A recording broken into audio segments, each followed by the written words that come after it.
అనగనగా ఒక అందమైన అమ్మాయి. ఆమె పేరు సిండ్రెల్లా. సిండ్రెల్లా తన దుష్ట సవతి తల్లి, ఇద్దరు సవతి సోదరీమణులతో జీవిస్తోంది. వారు ఆమెను చాలా దారుణంగా చూసుకుంటారు. ఒకరోజు రాజభవనంలో ఒక గొప్ప విందు జరగబోతోంది. సిండ్రెల్లా వెళ్ళాలని ఆశపడింది, కాని సవతి తల్లి అనుమతించలేదు. ఆమె తనకు, తన కూతుళ్లకు అందమైన గౌన్లు కుట్టించింది. సిండ్రెల్లాను మాత్రం ఒంటరిగా వదిలేసి సిండ్రెల్లా సవతి తల్లి తన కూతుళ్లతో రాజభవనంలోని ఒక గొప్ప విందు వెళ్ళింది. సిండ్రెల్లా ఏడుస్తోంది. అకస్మాత్తుగా ఒక మంత్రగత్తె ప్రత్యక్షమైంది. ఏడవకు సిండ్రెల్లా, నేను నిన్ను విందుకు పంపిస్తాను. దేవతమ్మ తన మంత్రదండాన్ని ఊపింది.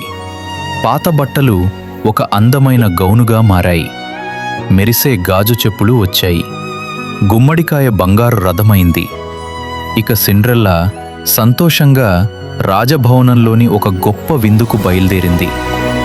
గమనించు, ఈ మాయ అర్ధరాత్రి వరకే ఉంటుంది అని దేవతమ్మ హెచ్చరించింది. సిండ్రెల్లా రాజభవనానికి చేరుకుంది. అందరూ ఆమె అందానికి ముగ్ధులయ్యారు. యువరాజు ఆమెను చూసి, నాట్యం చేస్తావా అని అడిగాడు. సిండ్రెల్లా నవ్వి, అవును అంది. వారు రాత్రంతా నాట్యం చేశారు. కానీ గడియారం అర్ధరాత్రి కొట్టింది.